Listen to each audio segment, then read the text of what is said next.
साथ संगत जी, प्यार से कहना धन निरंकार जी। स्वागत है आप सभी का हमारे YouTube चैनल सोना इंस्पायर विचार पर। इस वीडियो की शुरुआत करने से पहले दास आपसे हाथ जोड़कर एक भावपूर्ण निवेदन करना चाहता है। हमारा उद्देश्य आपके जीवन में सकारात्मक शांति और प्रेरणा का संचार करना है। हर रोज हम आपके लिए एक नई प्रेरणादायक वीडियो लाते हैं। इन वीडियो के माध्यम से हम आपके जीवन में आत्मविश्वास, शांति और प्रेम का संदेश पहुंचाना चाहते हैं। आपसे निवेदन है, कृपया हमारे चैनल को सब्सक्राइब करें और नोटिफिकेशन को ऑन करना न भूलें, जिससे कि आप किसी भी अनमोल साखी, सत्संग या संदेश से वंचित न रहे। आज की हमारी कहानी का विषय है मन को भक्ति में कैसे लगाए। सत्संगत जी, चलिए जानते हैं इस सत्संग विचार के माध्यम से। सत्संगत जी, गंगा तट पर बसे एक छोटे से गांव में रामदास नाम के एक वृद्ध संत रहते थे। वे अपने मधुर वचनों और गहरे आध्यात्मिक ज्ञान के लिए प्रसिद्ध थे। एक दिन एक युवा ब्राह्मण सुरेश उनके पास आया और बोला, गुरुदेव, मैंने कई धार्मिक ग्रंथ पढ़े हैं, यज्ञ और पूजन किए हैं, लेकिन मेरा मन भक्ति में नहीं लगता, हमेशा इधर उधर भटकता रहता है।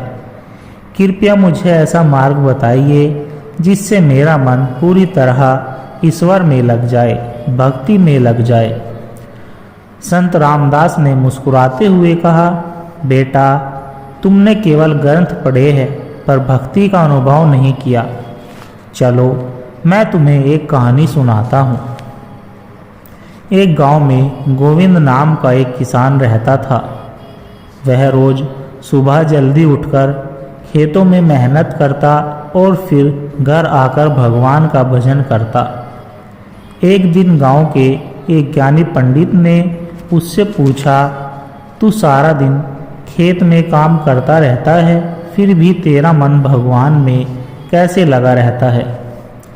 गोविंद ने मुस्कुराकर जवाब दिया, पंडित जी, जब मैं हल चलाता हूँ तो मुझे ध्यान रहता है कि हल सीधा चले, नहीं तो फसल बर्बाद हो जाएगी। वैसे ही जब मैं भजन करता हूँ तो मेरा ध्यान भगवान में स्थिर रहता है, नहीं तो मेरा जीवन व्यर्थ चला जाएगा। संत रामदास ने यह कथा सुनाकर सुरेश से कहा, क्या तुमने यह समझा कि गोविंद का मन क्यों स्थिर था? सुरेश ने सिर हिलाकर कहा, गुरुदेव, वह अपने कर्तव्य को पूरी श्रद्धा से निभाता था और इसी कारण उसका मन भगवान में लगा रहता था। संत ने मुस्कुराकर कहा, बिल्कुल सही। जब तक तुम भक्ति को अपने जीवन का हिस्सा नहीं बनाओगे, तब तक तुम्हारा मन स्थिर नहीं होगा। फिर संत ने सुरेश को भक्ति में मन लगाने के 4 उपाय बताए, जैसे नियमित सत्संग और भजन कीर्तन। जिस तरह आग को जलाए रखने के लिए ईंधन चाहिए, वैसे ही भक्ति के लिए सत्संग और भजन का सहारा लेना आवश्यक है। नंबर 2, स्वार्थहीन सेवा। जब हम निस्वार्थ सेवा करते हैं तो हमारा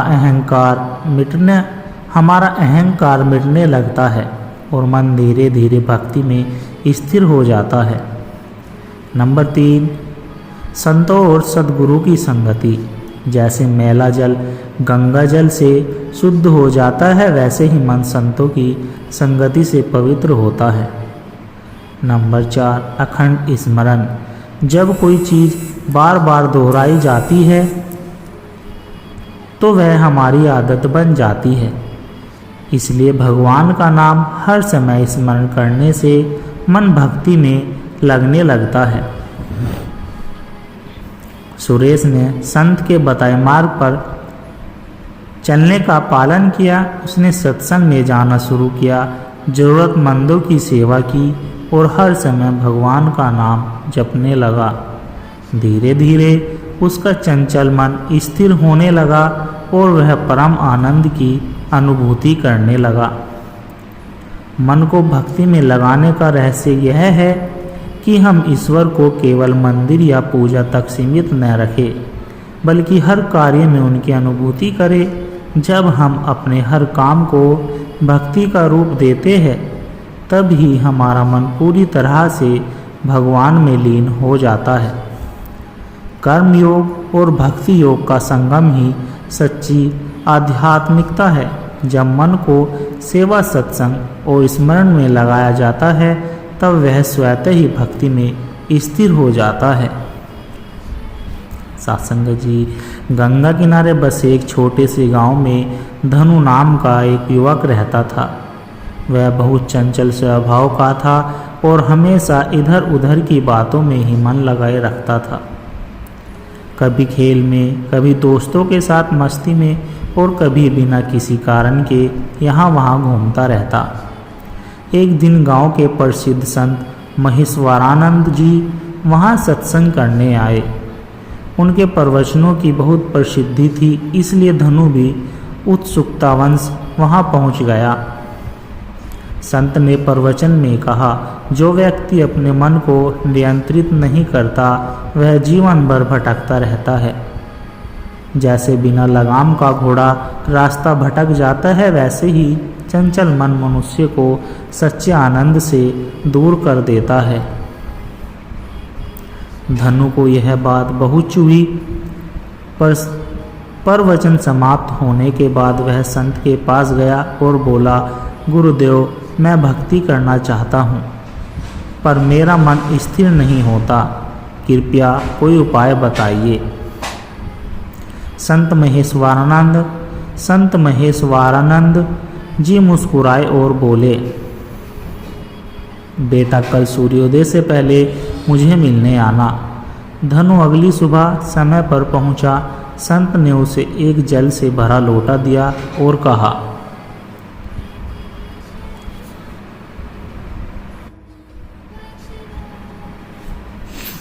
इसे लेकर पूरे गांव का चक्कर लगाओ, लेकिन एक बात ध्यान रखना, यदि लोटे से एक भी बूंद पानी नीचे गिरा तो फिर तुम्हें पूरा चक्कर लगाना पड़ेगा। धनु ने लोटा पकड़ा और बहुत सावधानी से गांव का चक्कर लगाने लगा। वह इतना ध्यानपूर्वक चल रहा था कि न तो किसी से बात की, न ही इधर उधर देखा। जैसे तैसे उसने पूरा चक्कर लगाया और खुशी खुशी संत के पास पहुंचा। संत ने पूछा, बेटा, रास्ते में कहीं तुम्हारे दोस्त मिले? धनु बोला, हाँ मिले थे, पर मैंने उनकी तरफ ध्यान नहीं दिया। संत ने फिर पूछा, रास्ते में कोई खेल कूद या तमाशा हो रहा था? धनु ने उत्तर दिया, हाँ, लेकिन मेरा पूरा ध्यान लोटे में था, इसलिए मैंने कुछ नहीं देखा। संत मुस्कुराए और बोले, बिल्कुल इसी तरह जब मन पूरी तरह भगवान में लगा दिया जाए तो संसार भी व्यर्थ चीज़ें उसे विचलित नहीं कर सकती। जिस प्रकार तुमने लोटे में पानी गिरने से बचाने के लिए पूरा ध्यान उसी पर लगाया, वैसे ही जब तुम अपने मन को भक्ति में स्थिर करोगे तो तुम्हें कोई भ्रमित नहीं कर सकेगा।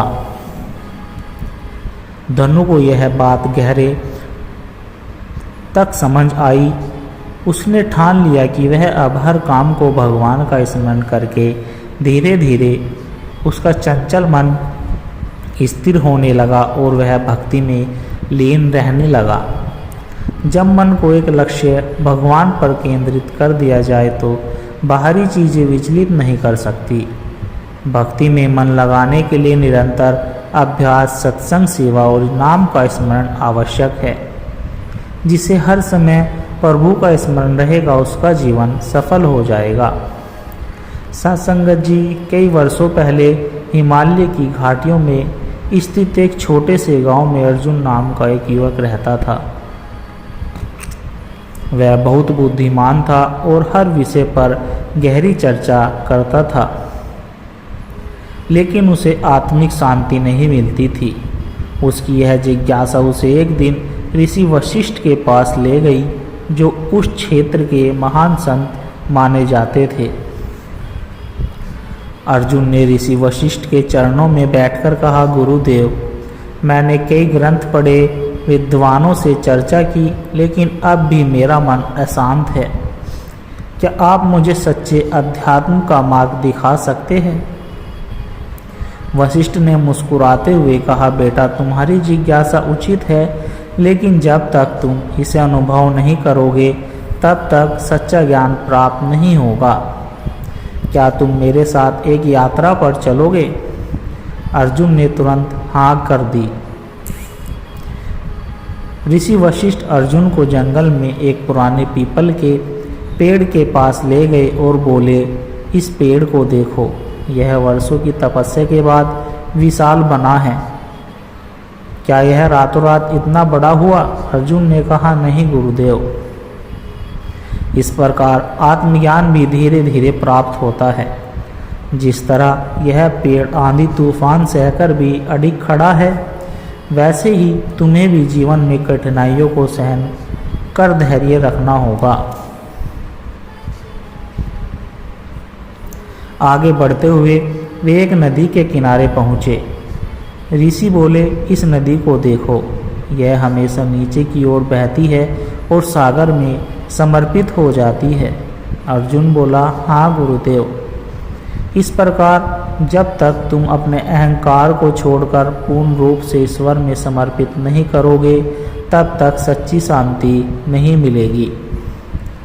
फिर वे गांव में पहुँचे, जहाँ एक वृद्ध महिला दूसरों को खाना खिला रही थी, जबकि उसके पास खुद बहुत कम था। अर्जुन ने पूछा, गुरुदेव, यह महिला खुद के लिए कुछ नहीं रख रही, फिर भी इतनी खुश क्यों है?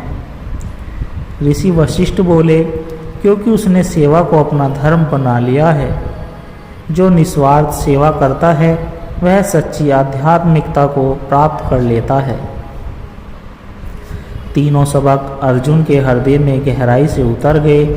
उसने धैर्य रखना सीखा, अहंकार त्याग कर ईश्वर में समर्पित होना सीखा और निस्वार्थ सेवा का महत्व समझा। कुछ वर्षों बाद वही अर्जुन एक महान संत बन गए और उनके लोग और अनेक लोगों को आध्यात्मिक मार्ग पर चलने की प्रेरणा देने लगे। सच्चा आध्यात्मिक ज्ञान केवल ग्रंथों में नहीं, बल्कि धैर्य, समर्पण और सेवा से मिलता है। जो इन तीनों गुणों को अपनाता है वही आत्मिक शांति प्राप्त कर सकता है।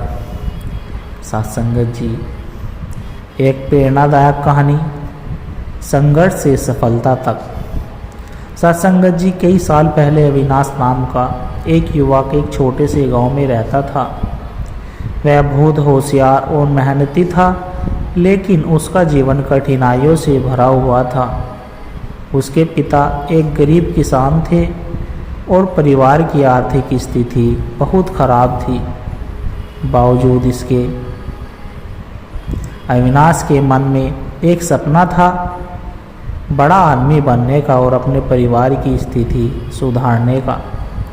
अविनाश पढ़ाई में बहुत अच्छा था, लेकिन गरीबी के कारण उसे कई बार स्कूल छोड़ने की नौबत आ गई। कई दिनों तक वह बिना किताबों के पढ़ता रहा। कभी कभी पेट भर खाना नहीं मिलता था। गांव के लोग उसका मजाक उड़ाते थे, कहते थे, पढ़ाई करके क्या कर लेगा, खेती ही करनी है। लेकिन अविनाश ने हार नहीं मानी। वह दिन में खेतों में काम करता और रात में लालटेन की रोशनी में पढ़ाई करता। उसकी माँ हमेशा कहती थी, बेटा, हालात जैसे भी हो पर मेहनत कभी मत छोड़ना। 12वीं की परीक्षा के बाद अविनाश ने एक बड़े कॉलेज में दाखिला लेने का सपना देखा, लेकिन फीस भरने के लिए पैसे नहीं थे। उसने कई जगह नौकरी करने की कोशिश की, लेकिन बिना डिग्री के कोई अच्छी नौकरी नहीं मिली। एक दिन वह निराश होकर अपने गांव के पास एक पहाड़ पर बैठ गया। वहाँ उसने देखा कि एक नन्ही चींटी लगातार एक ऊंचे पत्थर पर चढ़ने की कोशिश कर रही थी।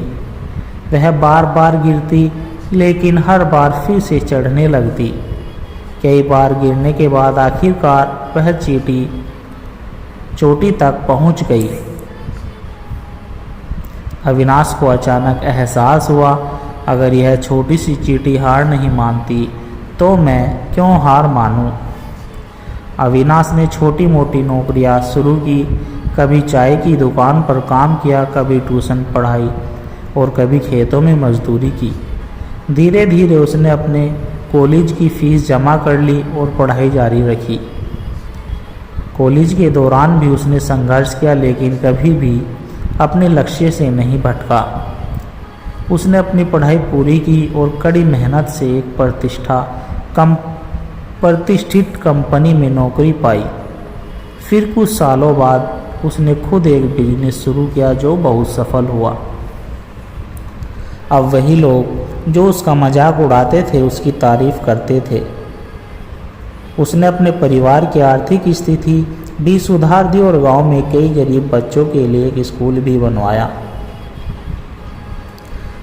संघर्ष ही सफलता की असली कुंजी है। मुश्किलें हमें रोकने नहीं बल्कि मजबूत बनाने के लिए आती है। अगर आप सपने देखने की हिम्मत रखते हैं और मेहनत करने को तैयार है तो कोई भी मुश्किल आपको सफल होने से नहीं रोक सकती। जो गिरकर भी उठता है वही असली विजेता होता है। सत्संगत जी, भक्ति और विश्वास की शक्ति। कई वर्षों पहले भारत के एक छोटे से गांव शिवपुर में गोविंद नाम का एक गरीब लड़का रहता था। उसका जीवन कठिनाइयों से भरा हुआ था। घर में रोज खाने के लिए कुछ भी नहीं होता था, लेकिन फिर भी उसका भगवान पर अटूट विश्वास था। वह हर दिन गांव के पुराने शिव मंदिर में जाता, भगवान की पूजा करता और भजन गाता।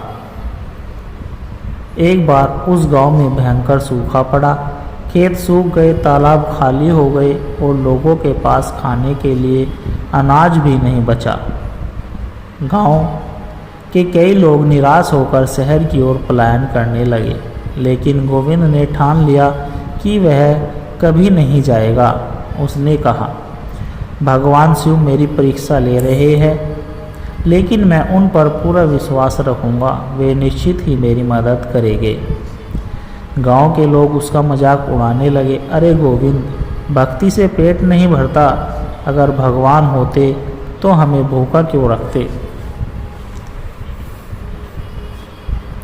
लेकिन गोविंद अडिग रहा। वह प्रतिदिन मंदिर जाता और शिवजी से कहता, हे भोलेनाथ, मैं आप पर पूरा भरोसा रखता हूँ। चाहे जितनी भी कठिनाइयाँ आए, मैं अपनी भक्ति नहीं छोड़ूंगा। एक दिन जब गोविंद मंदिर में बैठकर ध्यान कर रहा था, तभी वहाँ एक वृद्ध साधु आए। उन्होंने गोविंद से कहा, बेटा, तुम्हारी भक्ति देखकर मैं बहुत प्रभावित हुआ हूँ। यह लो, एक छोटा सा बीज है। इसे अपने आंगन में रोप दो और रोज जल देना। गोविंद ने उस बीज को घर के आंगन में लगाया और श्रद्धा से उसकी देखभाल करने लगा। कुछ ही दिनों में वह एक सुंदर पौधे में बदल गया और फिर देखते ही देखते एक विशाल बेल का रूप ले लिया। कुछ ही हफ्तों में बेल में मीठे और पौष्टिक फल लगने लगे। यह ऐसे थे जिन्हें खाने से न केवल भूख मिटती थी बल्कि शरीर में शक्ति भी आती थी। गोविंद ने उन फलों को गांव के लोगों को बांटना शुरू कर दिया। जो लोग उसे ताने मारते थे वही अब उसकी भक्ति की सराहना करते हैं। धीरे धीरे वर्षा भी होने लगी। गांव के खेत फिर से लहलहा उठे और पूरा गांव फिर से खुशहाल हो गया। अब गांव में सभी लोग समझ चुके थे कि सच्ची भक्ति केवल शब्दों में नहीं बल्कि धैर्य, विश्वास और क्रम में होती है। उन्होंने गोविंद से क्षमा मांगी और कहा, हमने तुम्हारा मजाक उड़ाया, लेकिन तुमने हमें सिखा दिया कि यही हमारी सच्ची श्रद्धा है। यदि हमारी सच्ची श्रद्धा हो तो भगवान कभी हमें अकेला नहीं छोड़ते।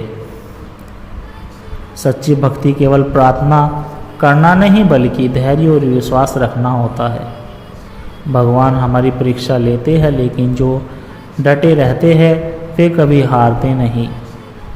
कभी भी मुश्किल समय में विश्वास मत खोना, क्योंकि भगवान हमेशा सही समय पर मदद भेजते हैं। जो भी सच्चे हृदय से भगवान को पुकारता है उसकी सहायता स्वयं भगवान करते हैं। साथ संगत जी, आप जी को अगर दास के द्वारा कहे गए प्रेरणादायक कहानी विचार और सत्संग विचार अच्छे लगे हो तो लाइक कमेंट शेयर जरूर कर दे और हमारे चैनल को भी सब्सक्राइब कर दे और दास को आशीर्वाद दे कि हर रोज़ आप जी के चरणों में ऐसे ही सत्संग विचार, आध्यात्मिक विचार, प्रेरणादायक कहानी विचार लेकर आता रहूं। साथ संगत जी, प्यार के साथ कहना जी, धन निरंकार जी।